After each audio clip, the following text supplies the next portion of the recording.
What up, though? One Pride. This is the Roar of the Lions UK podcast, the podcast where one pride goes worldwide. My name is Anthony Fitzpatrick. I'm joined this evening by Ryan McCluskey, and we are here with the college football podcast, Dynas-Tree.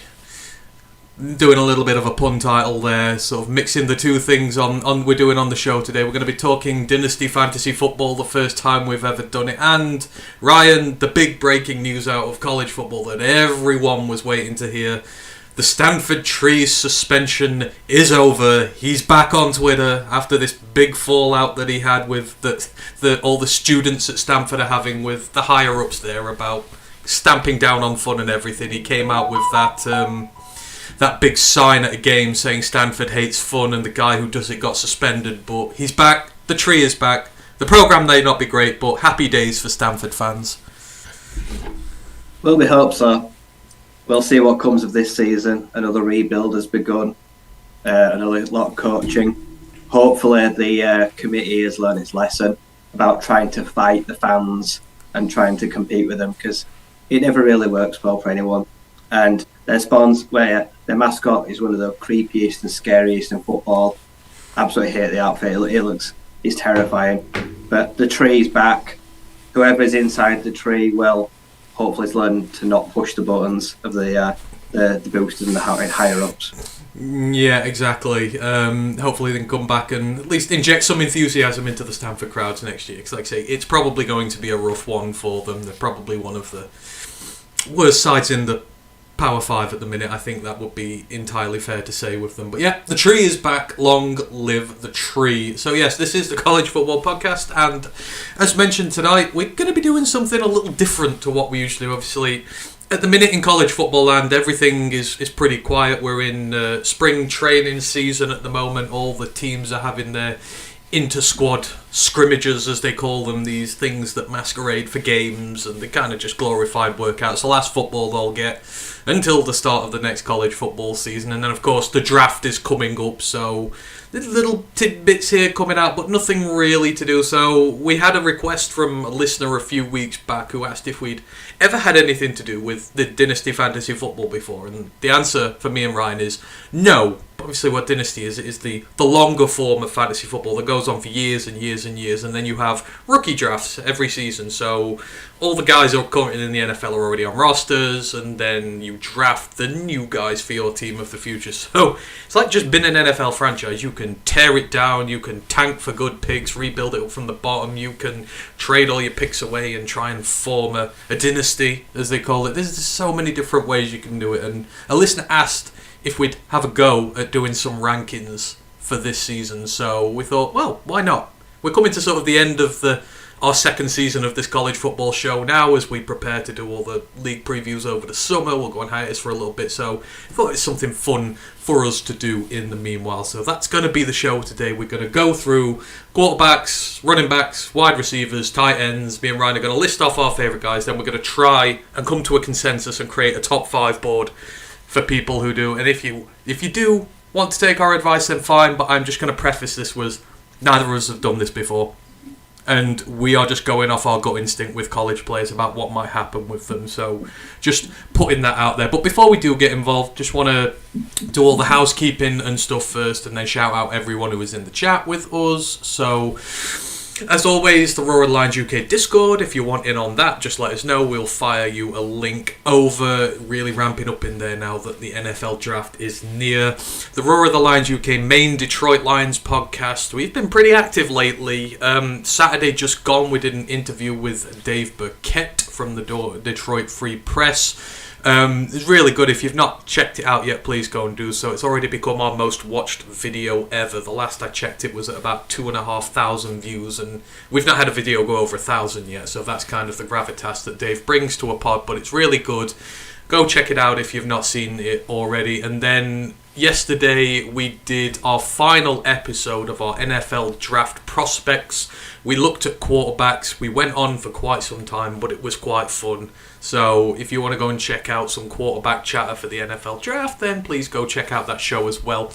And a little announcement, if you've not heard already from us, we will be back in 2 days' time on Thursday with another show. We're going to have Nick Baumgardner on from The Athletic. We're going to be having an interview with him. All things related Lions, so if you've got anything you want us to ask Nick, then, just find us on Twitter, find us anywhere, send us the questions, and we will ask him. That will be good fun. Don't forget to like and sub to everything, YouTube, Twitch, all that razzmatazz. If you didn't see on Sunday, we did another stream because we hit 1,000 subs on YouTube, and as always, we can't thank you guys enough for rolling with us over here in the UK when there's so much great Detroit Lions content out there. Already, you've chosen to come back us, and we really appreciate it. So thank you for 1,000, and we're gonna carry on building towards loftier targets now. And then they say we're Twitch and everything. If you don't follow us on there and you're watching, please do give us a follow. And then don't forget Lions Nation Unite, Herman Moore's pet project, bringing together the best in Detroit Lions social media creator content online, content made by the fans. For the fans. Right.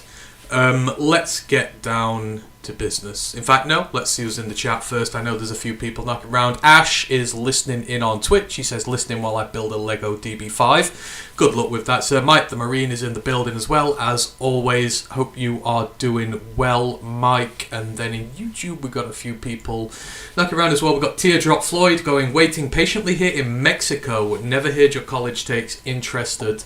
Hey, thanks for joining us. Like I said, it's a bit difficult to talk too many things college at the moment, but we'll talk draft prospects tonight, so hopefully I can whet your appetite for now before we kick off with Season 3 soon enough and really dive down into next season. Det Fan Man goes, welcome to Top Shelf College Football Podcasting. Hey, Det Fan Man, we appreciate you, and I wonder, did you see the April Fools about General Booty transitioning from quarterback to tight end? I got suckered in by that one and I sent it to you and then had to quickly delete it, but General Booty may rise again one day as a quarterback. Jeff Hurley's in the chat. He says, how's it? Giovanni Leons is in there as well.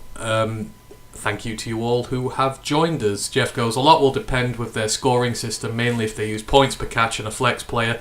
Yeah, this is a very complicated system. We're just going to go through players tonight who we think are going to do well in fantasy going forward and let you know about some guys who we think might be good sleepers for the future. So, like I say, 100% we are just trying this. We are not experts. Don't have to take any of the advice we say. We just thought it would be a fun thing to do for the show. So, let's get on with it. And let's start this evening our Dynasty Fantasy Football rankings for quarterback. I figured we'd start with this one, right, because, not so many quarterbacks may be knocking around this year, so I figured we may be able to come to a bit of a consensus on this one sooner. So how are we going to do this? We're gonna let you know personally our top 5, and then me and Ryan are going to try and come to a consensus on a top 5 between us, so that we can do like a college football podcast top 5, and then we might let you know of some sleepers who are in there as well. So let's start it off with you, Ryan. When it comes to quarterbacks in Dynasty next year, who are your top 5 guys who you would recommend for anyone doing Dynasty next year? This was the easiest list by far. I feel like we'll have the best on agreeing. I think number 1, head and shoulders above the rest, I think is CJ Stroud. Because I'm now convinced he's going number 1. And the player that doesn't go to the Texans, who have lost Brandon Cooks, have subpar weapons, Apache O-line, just general kind of suck, is going to be better off. Like I said, the Panthers are heading in the right direction. They want their plug-and-play QB, and I think they're giving up all that capital for CJ. Number 2, I've got Bryce Young. Not a bad runners-up prize. If Houston did pass on a QB, I would probably get their general manager sectioned. I think he would need psychiatric help because that would be ludicrous. Bryce is also just another plug-and-play guy. I feel like he may be the more polished of the two. Like I say, the size isn't really an issue. He's got to be an upgrade potential on day 1 over Davis Mills. But I feel like the scenario means that there may be more teething issues, especially in their rookie seasons, with who the Texans take it to. And number 3, I've got Anthony Richardson. Like I say, I am convinced that Seattle and the Colts, they want that number. They won't cut the Cardinals spot. They want 3. Even the Raiders, and I think at least 2 of them are coming up for Anthony. Now, I feel like passing the ball could struggle his rookie season. I very much expect him to have a rookie season like Justin Fields did. I expect him to do lots of heavy lifting with his legs, rack up lots of points, scoring and in the red zone using his footwork. There may be some issues when passing the ball or how often he's asked to throw the ball, but I feel like he can still have a good rookie year if he's schemed properly. Number 4, I've got Hendon Hooker. I feel like that there's such little pressure on him, and the gap where he could go like between like the end of the first and the third, if you believe mocks that are having him so high. I've seen him go to the Packers, I've seen him go to the Lions, I've seen him go to a plethora of teams, and there are gap teams out there where he could compete for the starting job with like a Jordan Love. He could win the rookie job if he did go to the Packers in like the 2nd or 3rd round. I genuinely think that is a realistic scenario. So I feel like Hooker could actually see some meaningful playing time in his rookie year if he lands at the right team. And then bringing up the rear, it's Willie Levis. Everything I've seen of him, I just feel like the rookie year is going to be a baptism of fire. And wherever he goes, I just feel like it's going to be a struggle. Like I said, I just feel like turnovers will potentially be an issue. Like I said, that he's got the prototypical size, the arm, the strength, but his feel for pressure and the next level of the NFL defensive ends and outside linebackers he's going to face, unless he gets the best O-line possible, he could face a real torrid time this year. So they're my top 5 QBs for the rookies. Oh, I thought we were going to agree mostly on here, but it turns out we don't, and we're going to maybe have to try hard with this. So, with number 1, I've got Anthony Richardson there, and so my whole thinking behind this is obviously with Dynasty, it's done over years, it's done over time, and his ceiling is so high as a player that if you have a team that is settled at quarterback for now and is not really in dire need of an upgrade right away, if you can sit him on a bench for a year, even 2, if you've got a guy on there while he develops. As was said on the pod yesterday, he has the ceiling of being one of the best players in the NFL. And it's just very hard to pass up on something like that. And I think the ceiling is far higher than Bryce Young and CJ Stroud. If they hit their ceilings, he's even higher. So I've put him at number 1 there. I think Richardson has to be the guy. But only if you're not looking for a quarterback right away, if you're in a settled situation with it. Number 2, I've got Bryce. I mean, I guess Bryce and CJ are interchangeable. I just think Bryce is the better quarterback of the 2. And, I mean, maybe the better situation to go to is the Panthers rather than the Texans. I'm not sure, but the Texans division isn't great. I feel like a quarterback can still eat and do well in there. Davis Mills has done all right with the Texans, and he's no level of quarterback that Bryce Young is. So I've got Bryce at number 2. I've got CJ at number 3. I agree with your reasoning. I think he's going to do really well if he goes to that Panthers system. He might have to wait a little while. The only concerns I have is that he's been thrown into a bunch of round 1 wide receivers, a wide receiver core that's probably better than a lot of NFL teams right now. So how does he deal with having a bad wide receiver core? Maybe for a little while. It depends on how a team builds around him, but I think just in the short term it might limit him a little bit, whereas I think Bryce might have a bit of a faster start, and he's worked with a lot smaller caliber of talent over the years at Bama compared to what Ohio State have offensive weapon wise. So I've got that there. 4, I've got Will Levis. Again, this is a pick for the future. This is a pick you were going to make, but if you get the best out of Will Levis, you know, he's not going to be Josh Allen, but you will have someone in that mould who's got a cannon of an arm on them, who, if the accuracy gets better, could just take over games and is going to be able to is especially for a fantasy team, but just for a team in the NFL alone, he's going to turn your fortunes around really quick if you develop him correctly. So I think the value you could potentially get long term means he should be quite high up there. And then 5, I've done similar. I've got actually Tanner McKee on here. That might sound weird given how much I've ragged on him over the years. Well, ragged on him this year at least. Before, I was actually quite high on him this year. It's just not materialised. But he's not going to be a starting quarterback in the NFL. But, he's 6'6", he's got the frame. Again, got all the tools, really, that he needs to succeed. And he's been on a bad Stanford team, as we've mentioned. He's had some good wide receivers there, but the offensive line's not been great. The running game's been non-existent. It's just not been good at all.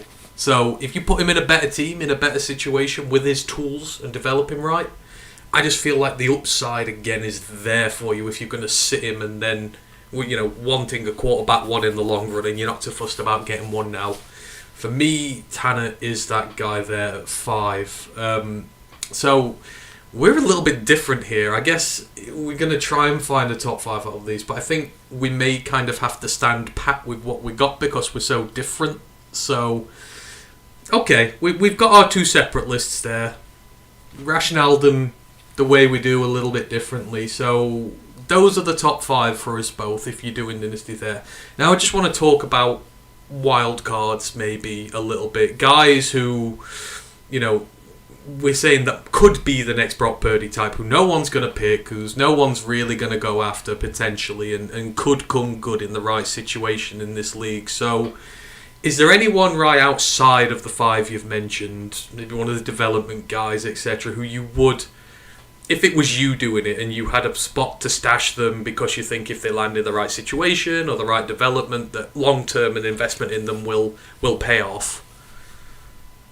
I feel like of the names I know, I feel like probably someone like Dorian Thompson-Robinson.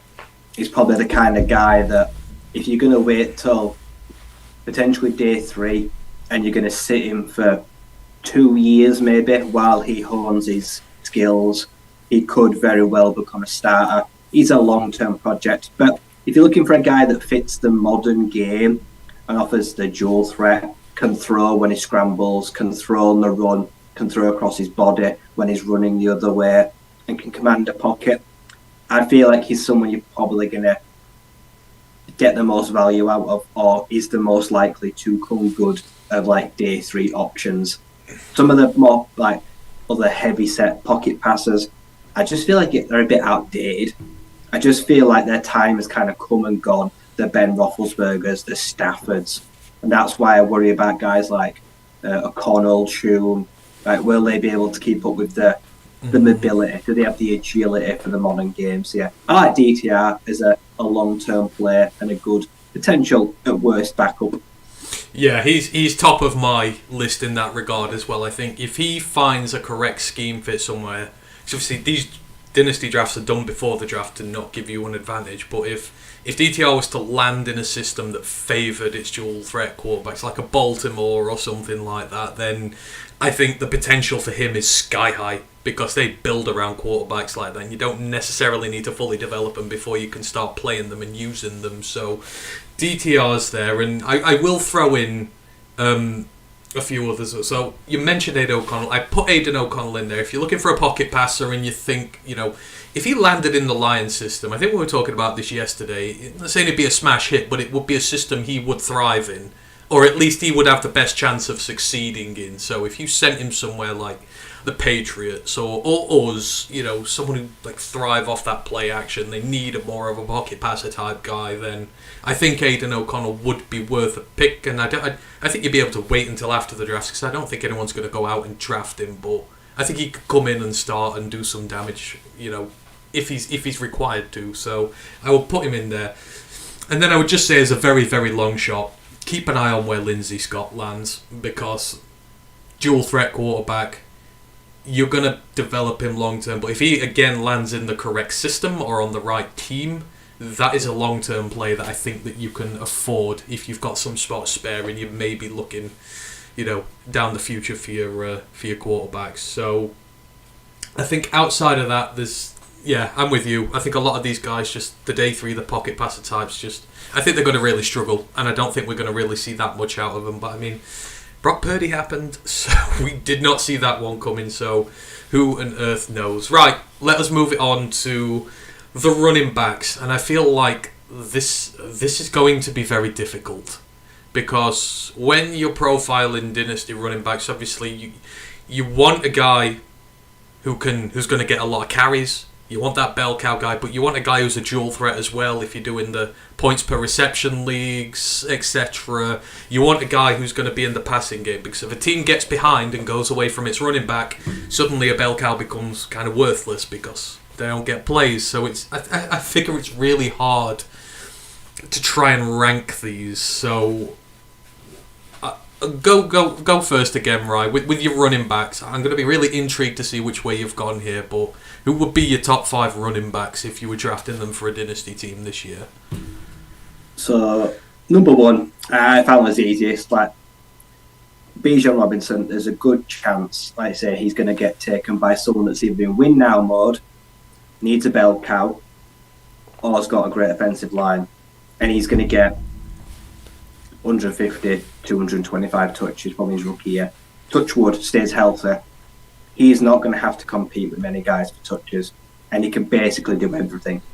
So, at worst, you're going to get someone that sees a lot of the ball and just has to produce. So, I don't feel like fending off any of the other guys will be an issue. So, at number 2, I've got Jahmyr Gibbs, because I feel like he's the best, maybe a complementary guy. Like I say, he's a very good receiver. Like I say, he's got nice soft hands, catches the ball out of the backfield. And seeing him go make that big jump up from Georgia Tech to Alabama has eased any worries I've got about him also being able to take a strong workload. So I feel like he will get good touches in the red zone. He'll score touchdowns.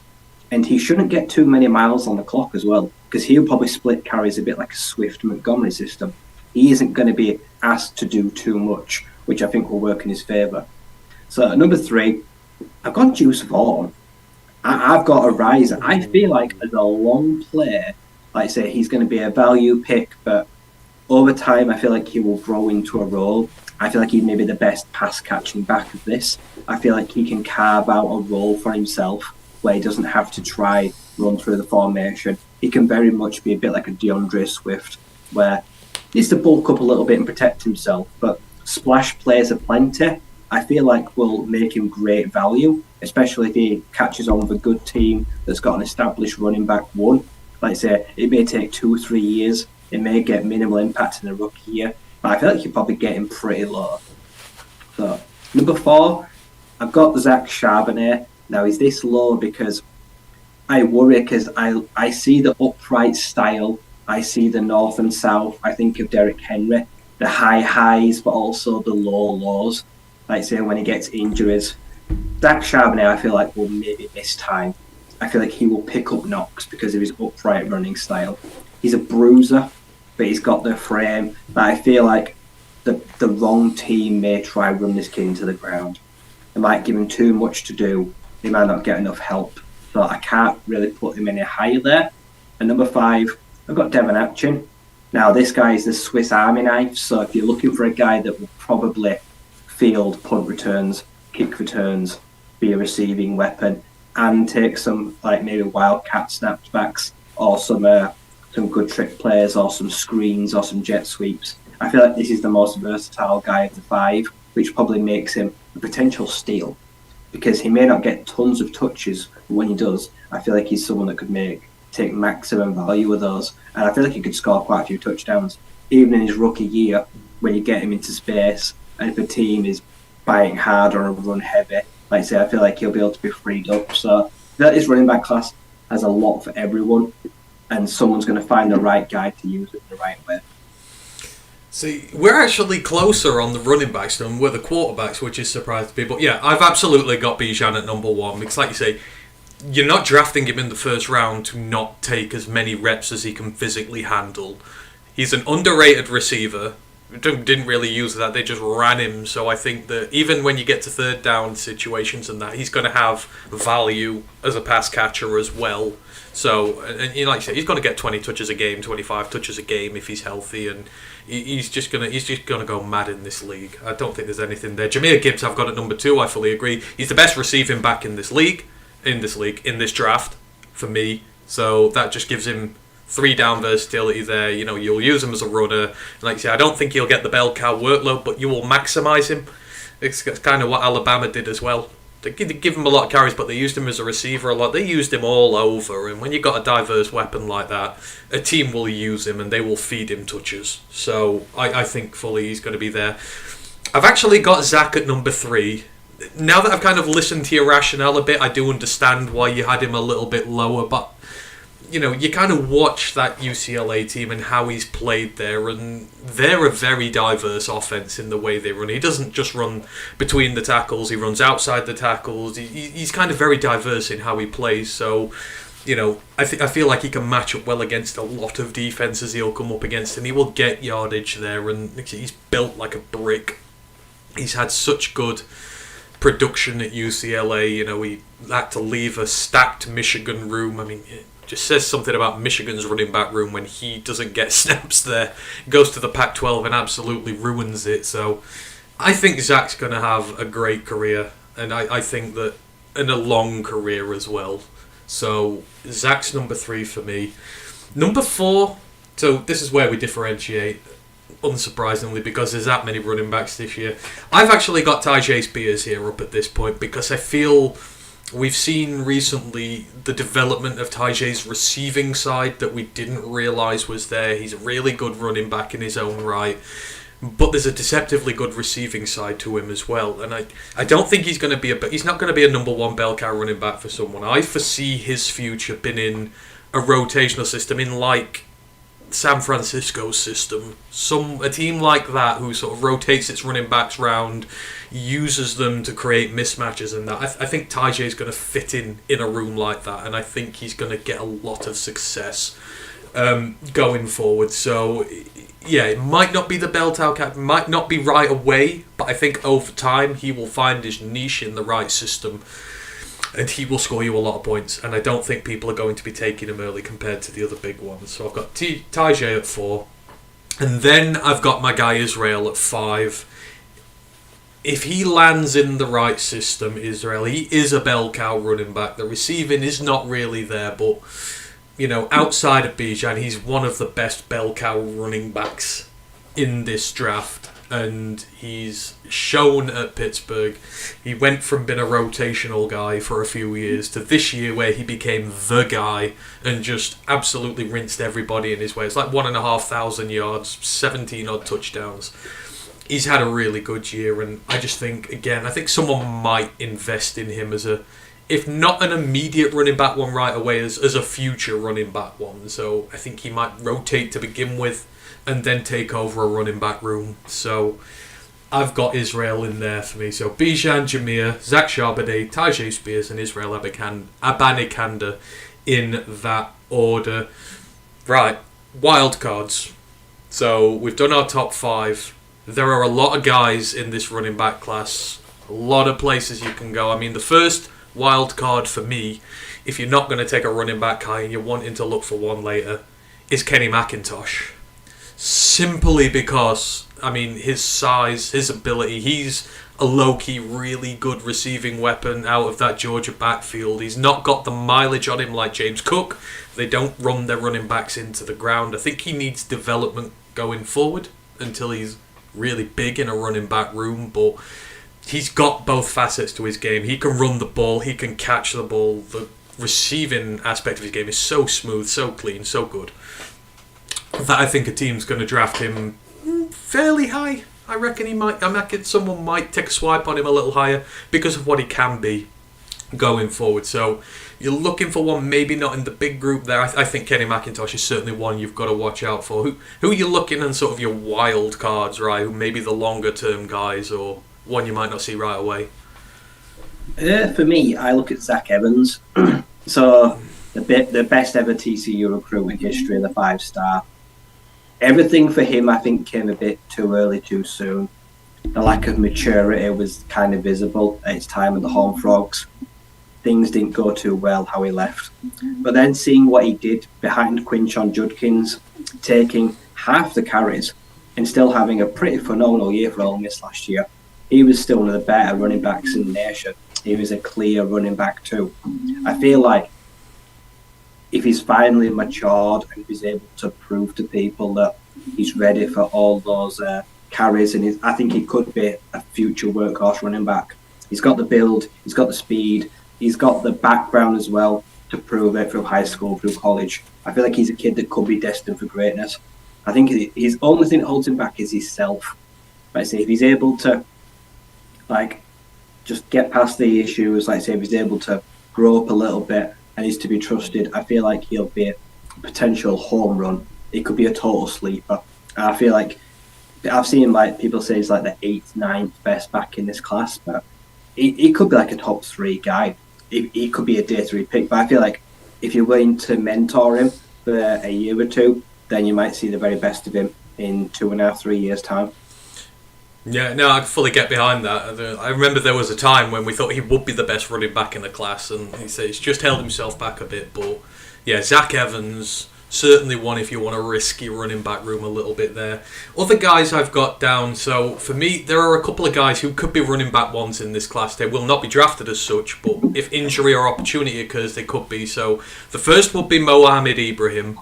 So Mo's had a phenomenal college career with the Minnesota Gophers. Of course, it was the big injury that did for him 2 years ago, but he came back last year and looked like he hadn't lost a step. And I just have this sneaky suspicion, if Mo ends up at the right team, like a good rushing team who uses a bell cow back, someone like that, and an opportunity arises, if the starter gets injured, if he gets some snaps, he can come in and be a running back one for you right away, because that's what he's been his entire career with the Gophers. But he's not going to be drafted as such, so you will probably get him later down in your drafts. He's a bit older, so people might stay away, but you can get running back one productivity out of him if the opportunity arises. So Mo will be there. And I would say the same for Tank Bigsby as well. You know, Tank has so much mileage on the clock from his time at Auburn, but still relatively healthy in the grand scheme of things. If you want a guy who can come in absentum of a running back one, if there's an injury or anything, Tank will come in and take a full workload for you. So for me, you know, Tank and Mohamed Ibrahim are ones you have to keep your eye on, especially if they don't get drafted and then they end up on the right team. Snap them up, just completely and utterly snap them up. A team that runs running backs as bell cows, they will work with them. Is there anyone else you want to mention in terms of the running back class? Because I know there are loads.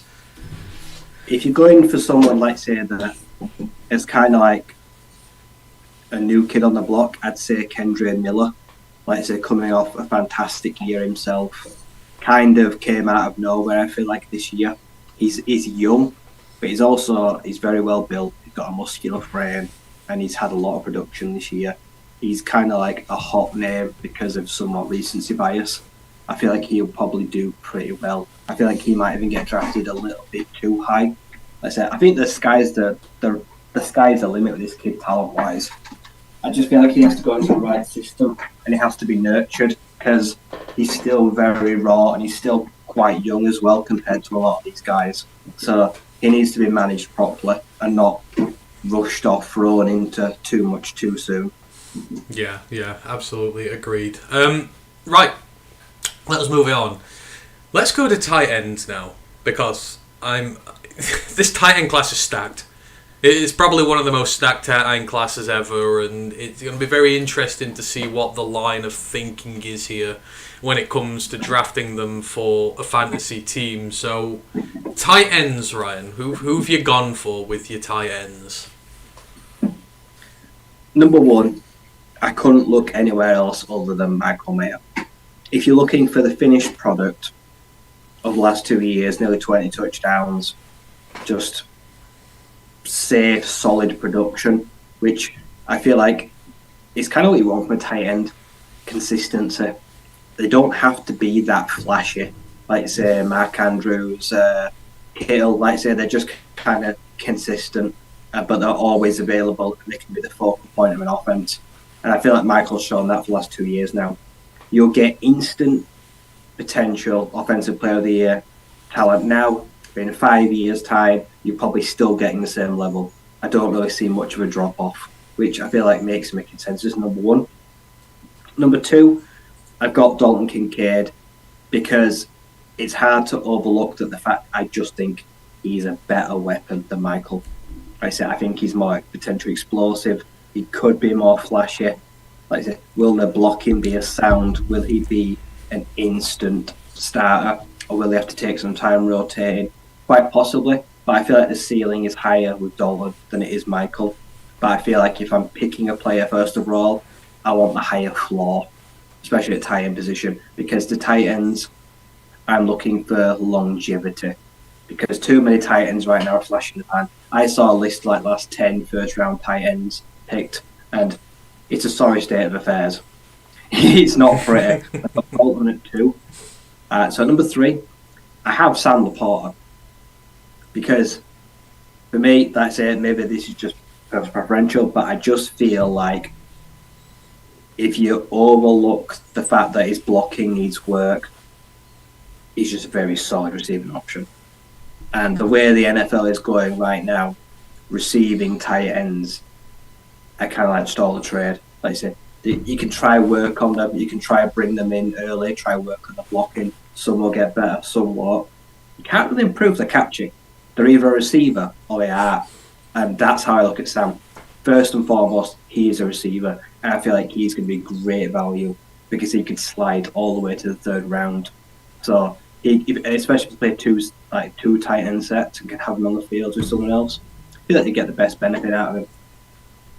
Number 4, I've got Darnell Washington. I'm really not that high on him. I see comps like Mercedes Lewis, and they just make me like shiver. I don't want to see my tight end compared to something like that. I understand he can be a potential dominant blocker, and the measurements are all there. But do I see it panning out? Do I think he could be a huge bust? Yes. Because can he be a focal point in offense when he wasn't at Georgia? Brock Bowers was. Darnell Washington was their kind of more rugged, do-it-all. Can he be that dominant with that size at the next level, especially as a passing weapon? Or will he just be a red zone monster, a bit like Antonio Gates? I can't say, and I'm very wary of him. So when I see the Lions mocked him like 18 at 20, it really rubs me up the wrong way. So I feel right now, Darnell, I think it's a very long-term project. He has all the physical tools he can't teach, but I need to see what else he can offer me first. And then bring up the rear, Luke Musgrave, the workout warrior, the freaky athlete, like I say, the 6'6" size, but with the 4.5 speed. He could be phenomenal. He could be the best. Like I say, he had a great year at Oregon State, but not too much else to go off. Like I say, it's very hard to judge just because of his supreme combine and all the testing.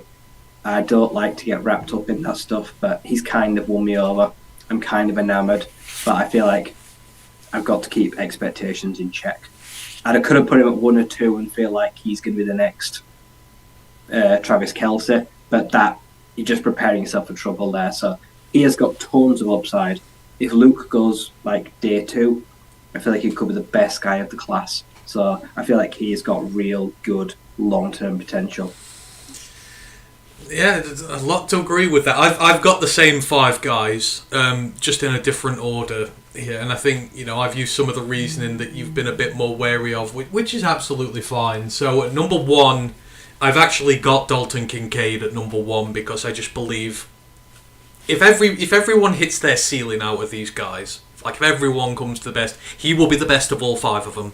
Because I just think he's a next level receiver who's just going to give you such a threat down the field. I think if the blocking gets good, then he just offers you more all round. I think he's going to be the best all round one out of the lot of them. So I'm sort of going with future potential there of being the best of them all. I've got Dalton Kincaid at 1. right behind him, just like you, I've got Sam Laporta, but I've got Sam Laporta at number 2. And the reason why is, like, I'm actually quite big on him like you are. He sort of screams Pat Freiermuth to me in terms of a guy who, you know, not many people were talking about Freiermuth prior to the draft that year, but that was a barren tight end class that he was in, and still not that many people were talking about him. But he ended up in the perfect scheme fit with the Steelers. It's like, if you could have picked a team for Freiermuth, it would have been the Steelers. I think it's going to be the same with Sam Laporta. I mean, he's been on a dog-awful Iowa offense, and he's still got the yards, he's still played well, he's been the only threat they've had as a receiver, and he's still got the yardage. That takes skill as a tight end to be like the number 1 guy and act like a number 1 receiver. And like you say, the blocking has a ways to go, but a lot of these guys, blocking doesn't really come until they get to the NFL, when it's schemed a lot more and it's done that way. So I just like really what he brings to the table. He's done it in an awful offense. You put him in a good offense that's going to really maximise him, I think you're going to get a fantastic player out of him, and you could have a trajectory to move. So I've got him there. I've got Musgrave at 3, and this is entirely based on projection, because he's done nothing at the college level, like literally nothing, but the athletic profile, the size, the speed, everything he brings, you know, he could potentially be the second best guy this lot. Again, if he's talking overall ceilings, I think Musgrave's second out of this lot, just because of his sheer size. He will be a dominant blocker, and he will be a horror for linebackers to try and match up with in the passing game. And, you know, I've just seen the glimpses, and here I would sort of take a swing on him. If I had a good tight end on my team in fantasy and I was like, right, I'm going to load up for the next one, I think he'd be the one I'd really take a swing on if I wasn't in dire need of one. So Musgrave's 3. I've got Darnell at 4, and this may sound really harsh to Michael Mayer because I've got him at 5. But again, I think with what he brings to the table, he is more of the blocking guy right now. But, you know, Georgia they've used him as an offensive weapon, but I think there's a lot more for him to come as a receiver. But I think naturally, as the great blocker he is, he'll get a lot of reps. He'll see the field a lot, and he'll get a lot of opportunities, I think, to be a receiver as well. I think he'll earn his way into the trust of his coach quite quickly. And, you know, I expect to see his receiving game grow as a result of, and again, just how he's built. He's just got the potential to be such a menace at the NFL level that I just think, again, over Mayer, the ceiling is a little bit higher, and I'd go with him for that. And then, number 5, I've got Michael Mayer, and there is absolutely nothing wrong with Michael Mayer at all. I think maybe he will have the most instant impact out of everybody. If you're wanting a tight end now, draft Michael Mayer.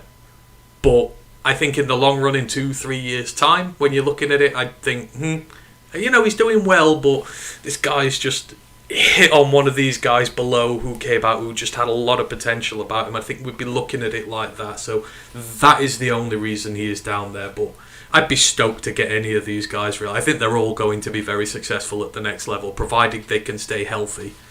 I'm really excited for looking forward to seeing them. Out of everybody else, anyone we're not talking about here, you know, and I think after these, a lot of them are going to be developmental guys, scheme guys, etc. Who would you get for the long term out the tight end class?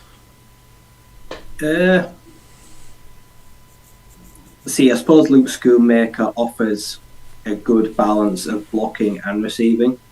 Like I say, and he comes from a noble scheme. Like I say, he was used well in a good tight end scheme at Michigan, and Michigan have had recent success with tight ends, I suppose.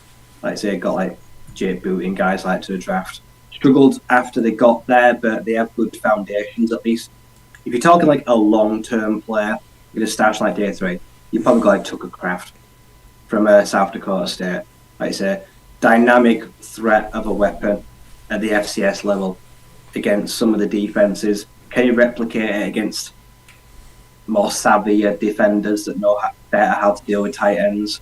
Maybe not. He might struggle when the step of competition steps up, but he's got physical tools, he's got a good receiving tree, he's got a good body of work behind him, and there'll be no pressure on him at all to instantly produce. So I feel like he could come really good within a year or two, gets in the right situation. It'll just be a steep learning curve for him. Yeah, agreed. I am keeping an eye on everything in the chat, by the way, so thanks to everyone who was with us this evening. Thanks, Harley Quinn, for wishing us well on the 1000. I know someone else did as well. So thank you ever so much for that. Derek, I'll quickly cut off to you. He goes, James Mitchell is just as good as the players you mentioned in at tight end. He's healthy now. He's our future tight end in action. I completely agree with you, Derek. I think James Mitchell is our guy, and I'm not high on as really drafting a tight end. I think he's going to be tight end one eventually, and the guys behind him will be just fine. So I fully agree with you there. James Mitchell is the guy for us. So wild cards. I mean, for me, the couple of wild cards I'd have at tight end here, I'd have Cameron Latu on there. I actually really like Cameron Latu out of Bama, especially as a receiving guy if you're going to bring him on the field. But I think he blocks pretty well as well. I think he's just going to take a bit of development time, but if you miss out on the top guys at tight end and you want someone later, I think Cameron Latu will be a solid option going forward in the long run. And then I think the real outside one, right, and he's mocked to the Lions all the time, the old Dominion tight end, Zach Kuntz. I mean, you've kind of got to take him. If you're going to go a long-term tight end prospect, you've kind of got to take him just because of the size and the build, really, don't you? Because if someone develops him right, he's going to be a freakishly good player in the NFL in time. Yeah, like I say, he can be a demonstrative blocker. 6'7". Like I say, he's as big as Darnell Washington, basically always. But he can catch, he can run, he can block, he can play in line, he can probably go out in the slot, he can probably play him like on the fringe. Like I say, he's got versatility and release and where you put him. So as a proper pet project where you can just kind of have fun with him. Like I said, I feel like you can ask him to do a lot of things, and yeah, he will cost you a very small pick. He's a day 3 at best. Exactly. Surely because of where he's coming from, the scheme he's been in, and the overall success that he's had. But yeah, potential huge upside. The floor is impossible to say, but the ceiling, if he does come good and he can make the jump, like I say, it could be a really big player at the next level. Yeah, agreed with that one. The only other guy I'd quickly mention is Davis Allen, the guy out of Clemson. I really root for him as a guy, and I think he's really good when it comes to his blocking, and I don't think he's been utilised as much as Clemson. He can have been as a receiver, but I think Davis Allen could be a sneaky good late pick as well if you're looking for someone just to throw in at tight end at the end. So I put him in there. Right, let's move it on. Last position we've got here, wide receiver, and I don't even know where to start with these guys. So obviously when we're thinking dynasty with wide receivers, we're thinking guys who are not just receivers, but they can do the return aspect of it. They can be used in the backfield. They can be used in motion with jet sweeps. Just manufactured guys who will get manufactured touches, etc. going on there. It's this was incredibly difficult for me, and I would be surprised maybe if we'd got like 2 or 3 of the same ones here when it comes to drafting dynasty receivers. Start us off, Rye. Who are your top 5 wide receivers when it comes to dynasty football in this draft? So number 1, I have gone with Jackson Smith-Njigba because I feel like 1, got the most talent, 2, ability to play inside and outside. I feel like it may not come natural straight away, but eventually, when everything starts to click, he will be an asset in all phases of the game, inside and outside. Once the speed, like say jet sweeps, tosses, I feel like he will get those touches. You say, I feel like long term, he should be a 900,000 yard receiver potentially every year. Instant impact. You also get potential offensive rookie of the year as a long term player. If their health checks out, there's no reason why he can't just be the next dominant product in Ohio State. But number 2, I've got Quentin Johnston because I feel like teams cover the X guy, the guy that can take away a cornerback 1 and can get the ball down the field. And that's what I think he is. I feel like he suits the modern game potentially the most of a lot of guys because he's got the big body, he's got strong hands, he's got a good frame, he's got speed. He's got sloppiness too, like you say, catching with his chest, not getting the hands up. I think that he's got fixable issues. Like I say, he's coming off a monster year, and I feel like he can be the kind of guy that if he lives up to his ceiling, will put the fear of God in defenders. I say, because he just can't beat that monstrous guy. I say, will he be Calvin Johnson? I don't know. Impossible to say. Could he play that, adopt that kind of style? He very well could. I feel like he could have a very long, successful future. The number 3, I've got Zay Flowers, because I just trust him. When someone for me can play multiple years with up middling, good to mediocre to bad quarterback play and still put up levels of consistency, playing in the slot, playing in the backfield, potential returner, and also, despite his diminished 5, also win on the outside with fluent, crisp route running, I feel like he's just made for the NFL. I just feel like he's a dream for a defensive coordinator when you get someone that just can play so much bigger than they are and just never looks out of place in any position you put him in. And I just feel like he could potentially be a star and the best rookie season maybe out of this class if he lands in the right team towards the end of the first round. He could be the guy that could lead them to a Super Bowl, be on a Super Bowl winning roster within his rookie year. Number 4, I've got Jordan Addison. I've got him because I feel like you may get the best out of him of all the guys I've listed as maybe a punt or a kick returner. Like I say, he has got good, crisp turns. He cuts well. He's got speed as well. I say a lot of these guys before him aren't overly fast in a straight line, whereas Jordan, potential burner. And I feel like if you're looking at, say, a PPR, or if you're looking at just points, home runs, touchdowns, like I say, he may not have the biggest volume of work, but what he can do in short touches or lesser targets may make up for other guys. So I feel like he could potentially be a real winner there. And at 5, I've got Rashee Rice. I say the guy really came into his own this year.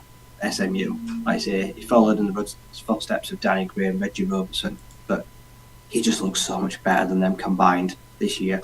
He just showed that. Like I say, he lit up physically, the testing as well, the combine, all that. Fantastically good. He has got great speed. He's got high IQ. Like I say, he's got explosive players, can take the roof off the defense. Tanner Mordecai's strong arm, he showed that. Like I say, I feel like he could be a special teams ace himself as well. He will do the hard work. If he has to, he'll earn his reps through special teams. He could definitely be a gunner. I feel like if you asked him to tackle someone, he'd have a good go at it. I feel like he's a long-term player but could have really big upside in a few years and could come good.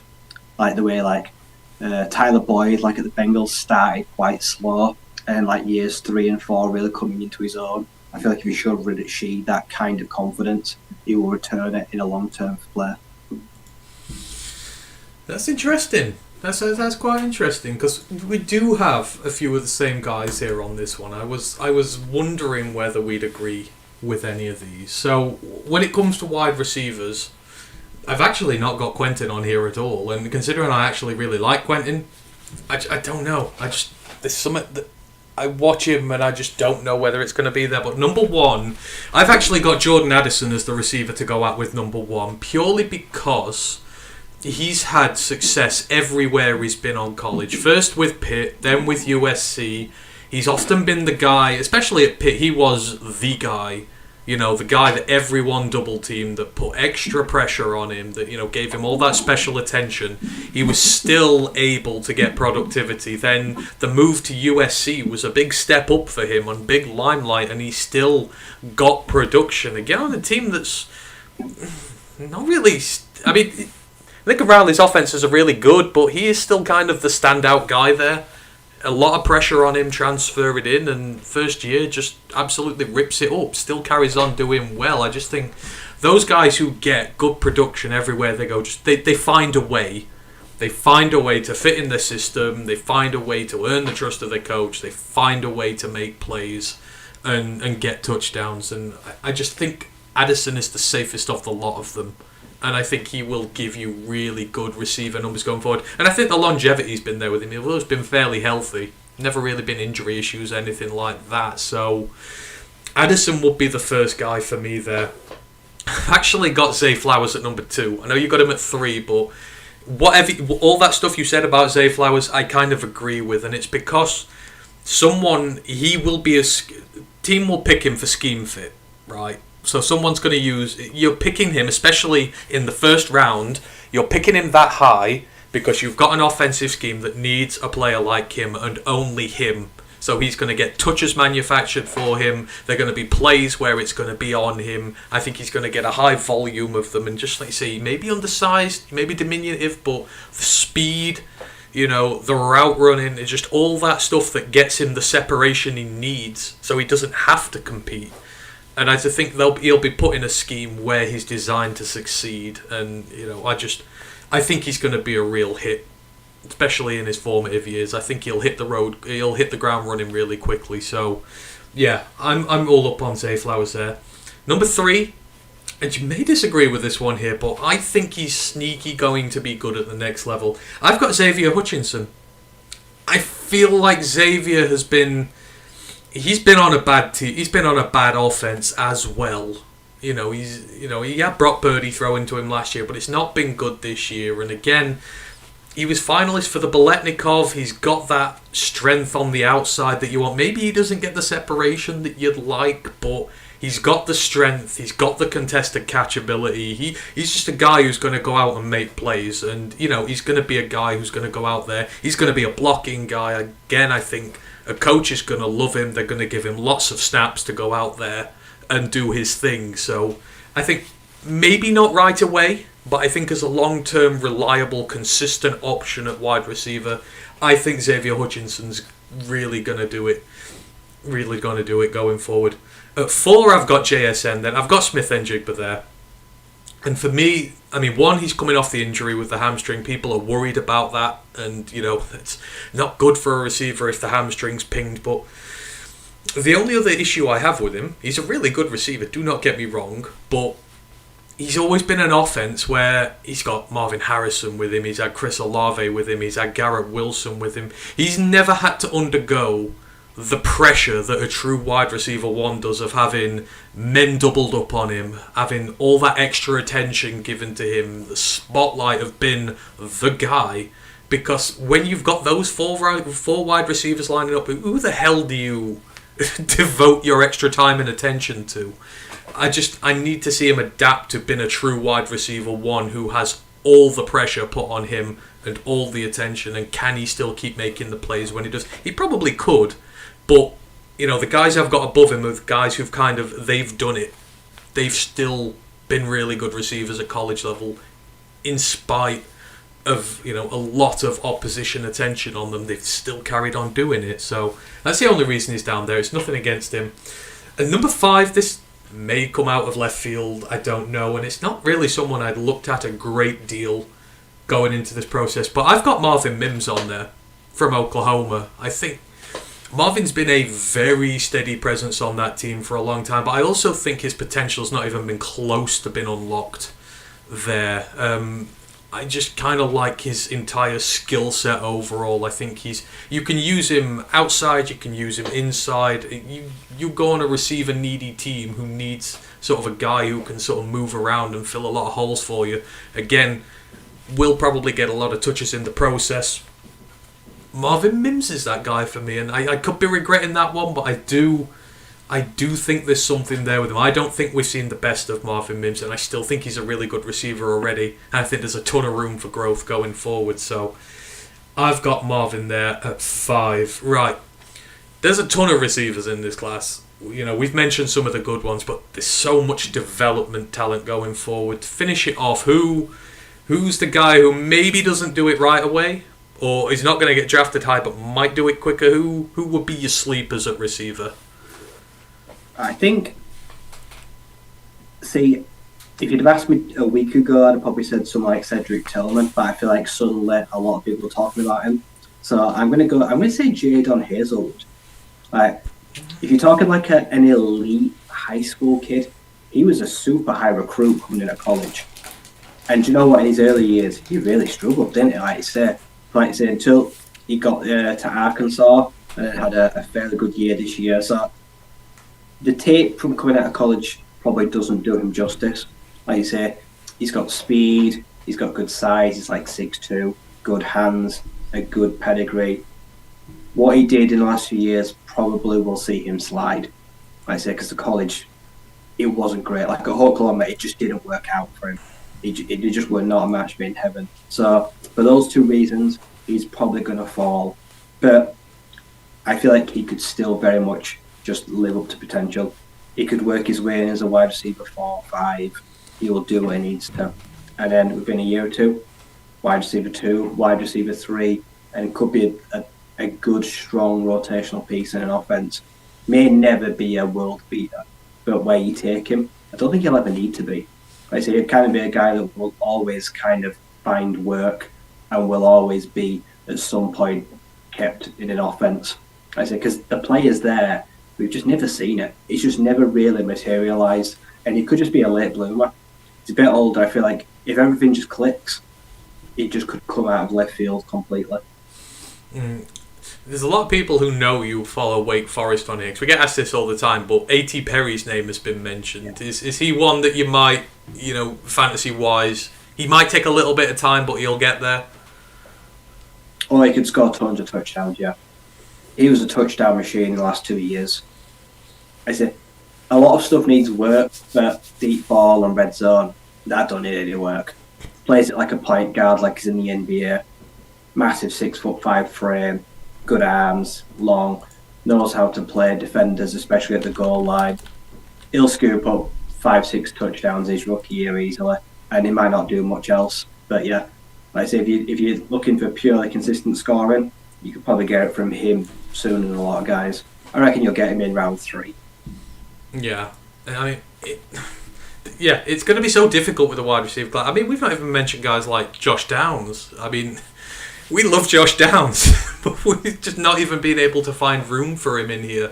I think if it's me and I'm sort of going development over the long term, there's so many developmental guys here. The big one I stuck the ring around when I did this was Andre Yoshivas, the Princeton wide receiver, getting a lot of love from NFL teams at the minute, and he is built like an NFL wide receiver. He's going to take time to develop, but if you want a receiver who you can just sit and wait for the results, and the finished product could be incredibly good.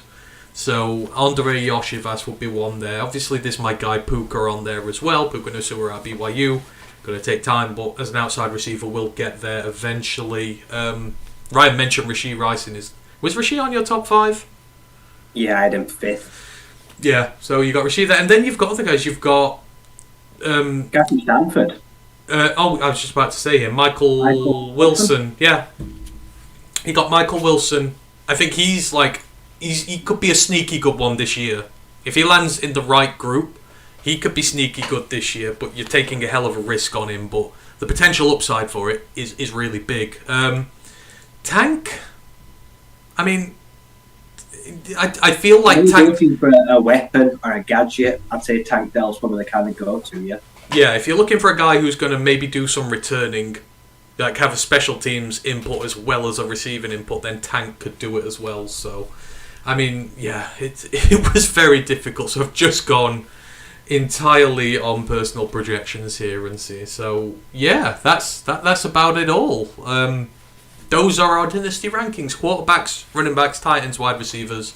Again, we're not professionals at doing this. We have just gone with the guys we like, what they think they're going to do at the next level, and actually had quite a lot of fun doing this. So it's all been good there.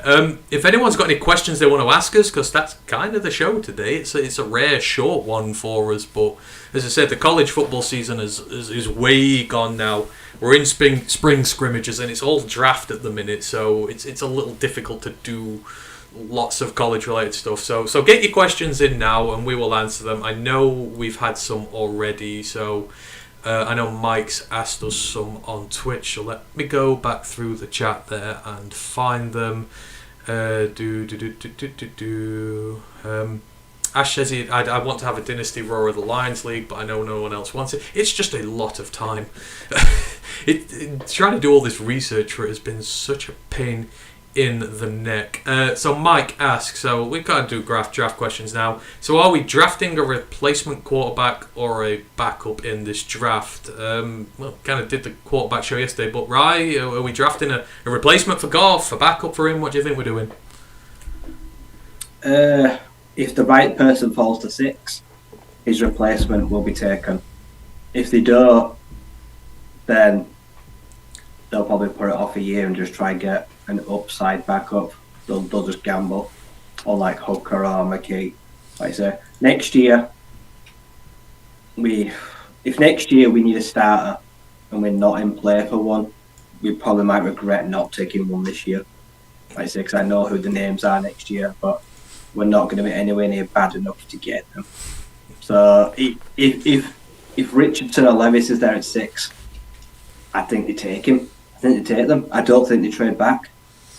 I'm with you. I think if the right guy is there at 6, they'll get him, but they'll let the quarterback come to us rather than go and get them, I think. And if not, like I'm with you, they'll go high backup quarterback later on in the draft, or potentially a high level backup later in the draft, and then maybe try again next year. Who knows? Mike also asks, would you select a late round running back for special teams?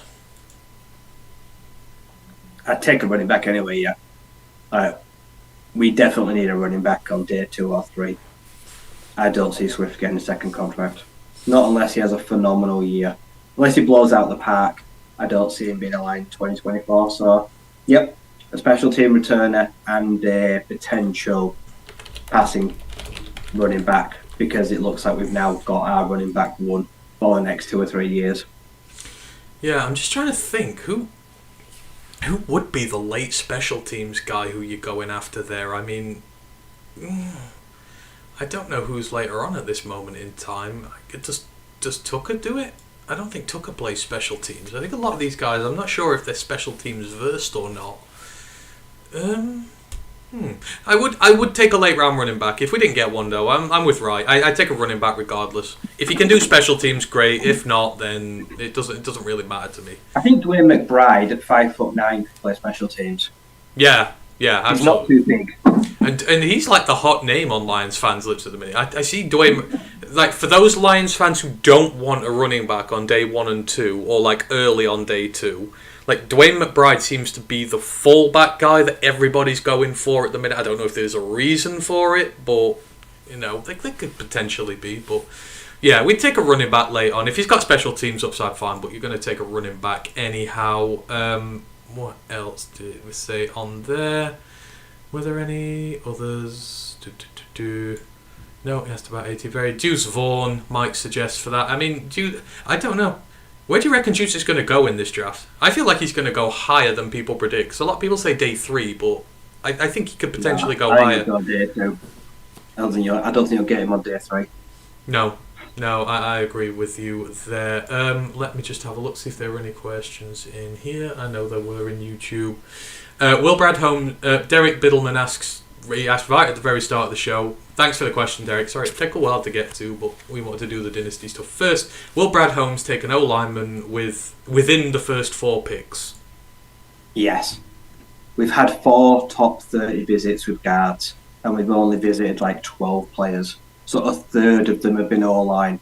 They know that with this pay cut, Vitae's gone next year, and the likelihood of Graham Glasgow being here next year, unlikely. And we're about to potentially either not pay or pay a potential league record guard deal. We need at least 1 guard here. There will be a guard in round 2. I'm absolutely sure of it. I'm with you. I think they're going to draft 1 early, and then I think they're going to draft a development guy late. So you'll get a guy who can come in and start right now to fix next year's problems, and then a guy who can be developed over a couple of years and then fix the problems we're going to have with all the massive contracts we're giving out the year after that. So yeah, I do agree there. Derek also goes, speaking of the Gophers, back when we were talking about Mo Ibrahim, I like John Smits for IR inside offensive line. He can play guard and centre. He's one of those guys you can play for 10 years. Do you think they'll get involved in those stakes? Because I mean, you've got Tippelman, you've got Schmitz, There's Olowatimi a little bit later on. There's these plethora of Big Ten centres / could be guards, maybe, even though they've not played there before. I mean, would you get in on them stakes as well, or would you like it to be like outright guard? No, I would not. I'd stay well away from them. Anyone that's like Creed Humphreys, like centre guard / no. Schmitz is their centre. Tipperman is definitely a centre. I think he's the best. Yeah. And your centre, Whippler, probably a centre, maybe a guard, but no. Like I said, just stick with the guys that have played guard. Even I hate the thought of like moving Skoronski at guard. I don't want Skoronski, and people keep saying it. Like, he's a tackle that's always played it. His future may be at guard, but I won't be the team at 6 that makes that experiment. Let the Bears do it at 9.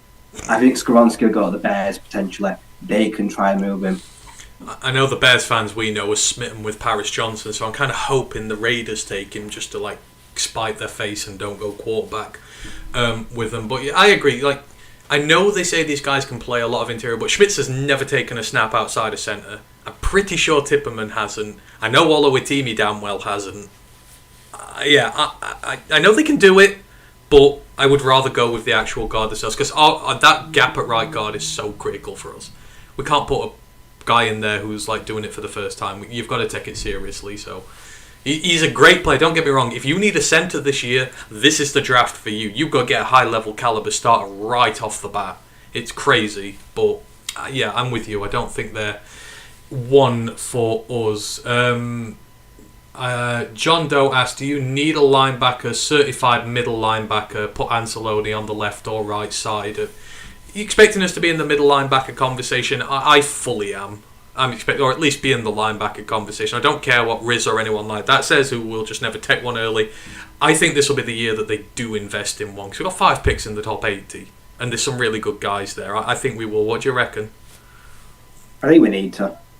They gave Anzalone 3 years, but in the back of their minds, they've got no intention of keeping him 3 years. I don't think he's got intentions of staying here 3 years. And as of right now, then we don't have a Mike linebacker. We don't have his replacement in-house, so we need to find it. And if that is Jack Campbell at like 44 to start the second round, if people don't like it, so be it. If it's Trenton Simpson at 18, that might upset people, but so be it. I trust them to find our new future linebacker. All the best teams, like I say, you've got Shaq Leonard, you've got Fred Warner, you've got guys like that. If you invest in a proper Mike linebacker, you will reap the rewards of it. We've not done that for a long time, and it's getting a little bit tedious. Yeah. No, I agreed. I think we do need to sort the Mike out. Or at least we need to invest in future linebackers, because outside of, who knows what's going on with Barnes, but outside of Rodrigo, there's no one else coming through the system right now. There's just a load of special teams linebackers in there who are never going to be anything going forward. So we got Chanel, Willie Gay Jr., Nick Bolton in 1.5 years, and it fixed their entire defense. It took a bit. They are ridiculous. I want to find our local Wilson or our Nick Bolton, and I feel like he's there this year. Oh God, absolutely. I think linebacker has to be a priority out of these. So get your guy. Like I say, you're in maybe in a position where you don't have to play him that much this year, especially if you go upside developmental guy like Henley, like someone like that who needs a bit of polishing and a bit of fine tuning, but you can just sort of ease them in whilst the 3 guys take the snaps there. So you've got to do it. You know, we've got no one coming through at linebacker outside of Rodrigo, no one coming through at cornerback outside of, I guess we don't, unless you count Jerry still, but he's as good as a first teamer at this moment in time. And then at safety, you've just got Kirby. It's positions where we need to keep reloading for the future. So, and linebacker's one of them. We've absolutely got to do that. Kool-Aid Kid goes, what do we know about John Penasini? Or was that already covered? No, we've not really talked about John. As far as I'm aware, he's reinstated to the league now, but he's not coming back to the Lions. But I don't think... I don't see him being a Lion. He's a free agent. Yeah. I feel like if he was going to stay a Lion, wouldn't they have just reinstated him and activated him? I don't feel like what waiving him's achieved. No. It's an odd one with John, and it's like, I really like John. John follows us on Twitter and interacts with us occasionally. He's a really good guy, but we've got to remember the Lions made him play through injury. and I know it was Patricia, I know it was the previous regime, but there will still be people there from that time. He was playing hurt, trying to get in the team and do everything he did. So maybe he just feels it's time for a new place. So he's had a year off. Maybe the injuries got better because he had all those calcium deposits. It just wasn't very pleasant. And maybe he thought, I can come back and do something now. But I think his spot's gone anyhow. When you got Bugs here, when you got Benito here, his kind of spot in the system's gone. He's not going to be a starting DT, which we need to go with Aleem. So then you've got sort of Aleem, new starting DT, wherever it comes from, Benito, Bugs, then Penasini. It's just, you got a lot of run stuffers in there, and it's kind of a lot of depth, and I don't think you'd see many snaps. So it's a shame, but I love John, and I hope he gets on a team, and I hope he gets snaps, because, he deserves it. It's just a shame what happened here with him. Grandizer goes, Stanford wide receivers give teams PTSD due to J.J. Arcega-Whiteside. Was he a Stanford wide receiver? He was, wasn't he? I completely forgot of it. That's maybe, but I think Michael Wilson will be better than JJ. I think he will be. I feel like you've got to give him the benefit of the doubt. When you're on such a rubbish team, you have to give these guys the benefit of the doubt. I think he'll do well there. Right. Again, I'm just sort of going through questions now. If you've got any questions, please quickly get them in, because we really got nothing else to go on tonight now. Where were we? Let's go down. Grandizer goes, keep saying Devon A-Chain and Kendre Miller rise up a little. Your thoughts on those running backs? I mean, we kind of discussed them, but A-Chain's getting traction because of his return ability and his speed, isn't he? I mean, I guess, did we say, do you reckon he's day 2 now in the thick of things in this class? Probably, yeah. I think people don't really mind that he's small and slender. I feel like they just think he's a weapon. And he showed at this times this year he was a weapon. I'm pretty sure, like, when he took that kick to the house against Appalachian State, when they lost A&M, he still looked really good. He was still that bright spark even when bad things were this year. And if you want a guy that is still probably able to play at a highest level despite overcoming such a small frame and people write him off, it's probably going to be him. It's never really held him back. It probably won't held him back as a pro either. No, he was the only reason that offense was, passable last year. He carried it. He was the only sort of threat they had there. And like I say, that was as a returner, as a receiver, as a running back. He was the only reason that A&M's offense was relevant, because it was absolutely god awful. He also mentions Kendre Miller. We've mentioned Kendre. He's rising, but with good reason. Kool-Aid Kid mentions Keaton Mitchell. They've gone quiet on Keaton, but it seems with all the running backs in the class, some of them just go quiet for a bit and drop. Is Keaton just going through that? Because he, again, is another one who could sneakily be a good contributor year 1 if he's in the right system. Yeah, he only made his pro day 2 or 3 days ago. ECU, I saw that like whole nose there. So they've just worked out again. I think he was there again. I feel like he's just... There's like a bog in the middle of this running back class, and it's stacked. We didn't even talk about Evan Hull, and he's firmly in that. Yeah, like so you got Atchid, you got Keaton, you got McBride, you've got Hull, you've got guys like Vaughan.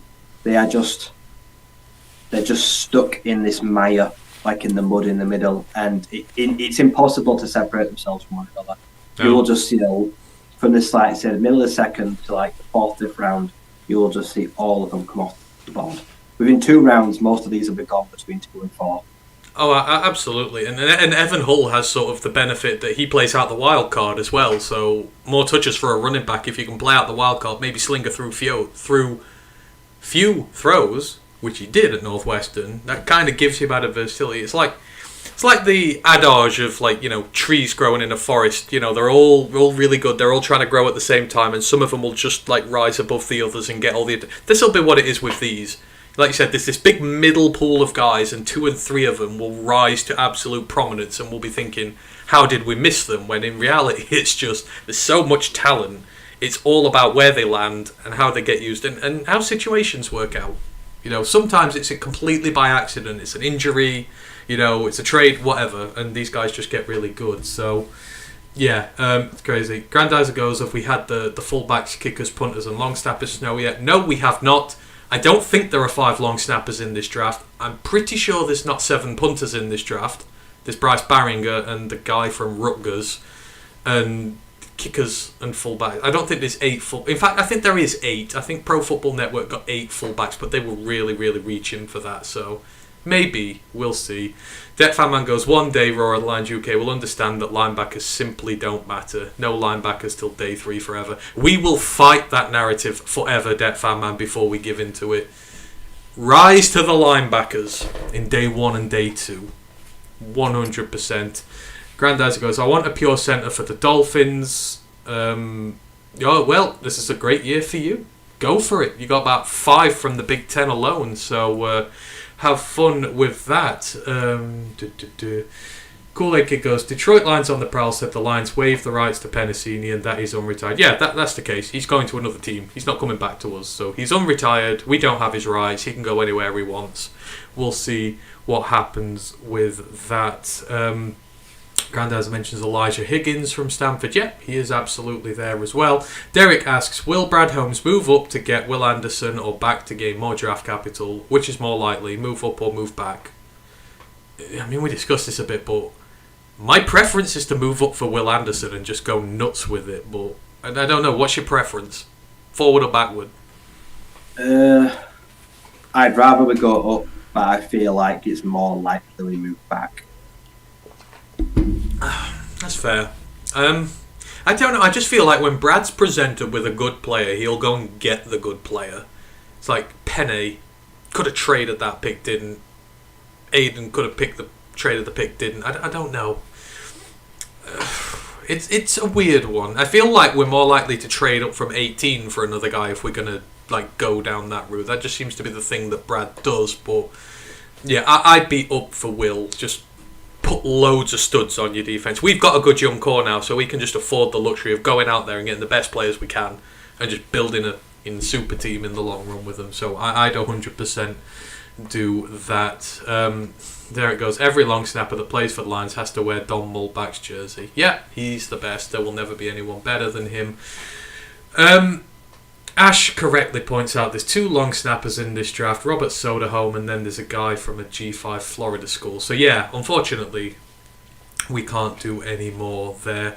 Ash asks about Chase Brown. Let's finish it off with that one because we don't have any more going. Chase Brown, Rye, again, another one of these running backs who's in that myriad of guys in the middle. What do you reckon? I don't see anything that stands out compared to the rest. I feel like he's in no man's land. If anything, he's in no man's land. Like it's like that day 2 just quagmire of just waiting for your name to be called and when the run to start. I'd rather have his brother. I'd rather take Sydney on the other side of the ball. But yeah, I feel like Chase Brown, yeah, they're just clamouring for draft position. I think the odds of a Brown from Illinois getting to the Lions is high, whether it be Chase or Sydney. I feel like one of them might be here by the end, or at least a player from Illinois will be on this team by the end of the draft. I wouldn't mind the Lions, but I'd probably wait till day 3, I'm honest. Yeah. Just take Chase Brown. Yeah. Oh no, we're not quite done just yet. Mike's bought out the guy. It's like, oh dear. Okay, you've mentioned him now. I've got a good talk about him. Mike goes, question: do you think Adatom Yiwa Adabare could be used in DTDE packages better than Kansi? Taller, longer arms, and faster. They've mentioned AA. I mean, I guess actually I didn't see the Kansi bit. Can he be used scheme versatile more than Kansi can? Yes, he can. But he's an absolute fraud of a player, in my opinion. Rye, what do you reckon? Can Adabare be used better than Kansi for the Lions? Probably, because there's little to no chance of Kansi playing the same position that he did in college at the NFL. I mean, like what? Someone was 6 feet and a half, playing like a 3 tech. Can I see it? No, he's not Aaron Donald. Never will be. No. I just feel like he will just get lost on the inside. Exactly. He can't play nose tackle. He's just not big enough to play nose tackle. And he can't play edge. So like you said, he's stuck in the middle there, and he's just going to be an impact pass rusher for the next team at the next level. Whereas Adebawore, as much as I'm not keen on him as a player. You can use him on the edge in situations, and he does his best work inside as a defensive tackle. He's just not done a great deal of it. So that's what I don't like about him.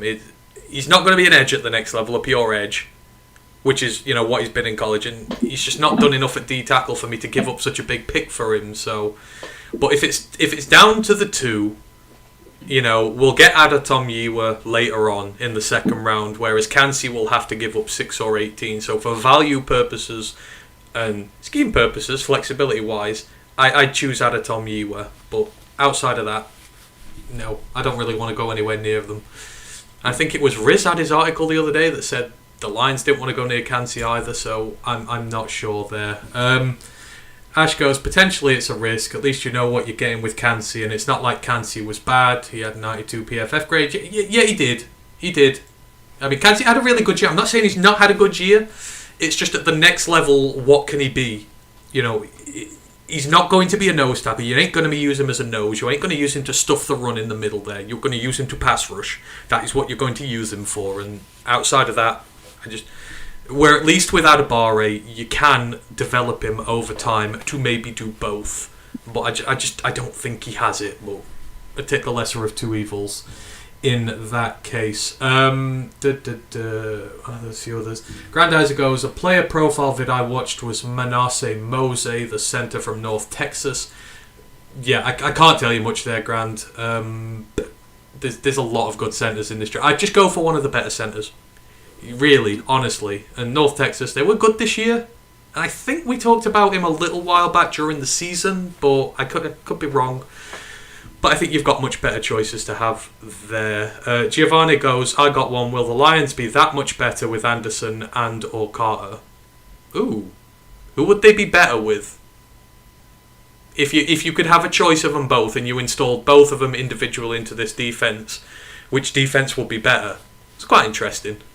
If they both played up to their potential, I'd say we're better with Jalen Carter. Because I still think pressure through the middle is where we're lacking. I think we're fine around the edge. Mm-hmm. Yeah, I would agree. We need a DT, so we would be a better overall defense with the DT in there and the edges that we've got, rather than putting Will in as well. But it's just a part that gets me really, really excited, thinking that there's Will, Hutch, Romeo, Charlie. I mean, just send two blitzing NASCAR packages against the quarterback and kill him.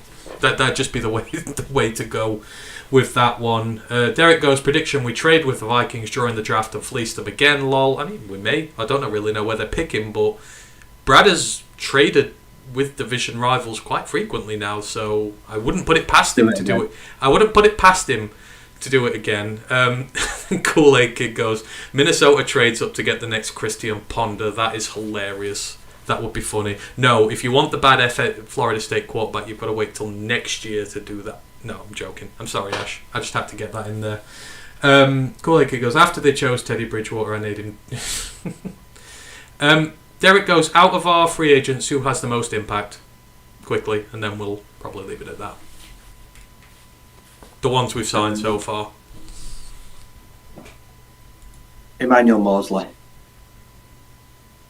Ooh, interesting. Free agents, who's going to be the best? Oh, I think it'd be Cam Sutton. I think it'd be one of them two. I mean, Cam's got such a high floor, and Emmanuel was playing at a high level before injury, so I think it's going to be one of them two who has the start there. Mike says he's got one more. He goes, I'm liking defensive tackle Jervon Dexter splitting time with Bugs. I think we discussed Jervon not so long back, and yeah, Jervon Dexter. Any thoughts on him? I think we discussed him a little while back, and if I remember rightly, we were kind of like meh, but I could be wrong. It's like a day 3 defensive tackle, yeah. I think he's fine. I feel that's probably where he is as well. Oh, yeah. I feel like if we don't land Jalen Carter, you're probably waiting until D3. It's like interior defensive tackle. Yeah. I feel like Dexter's fine, yeah. Yeah.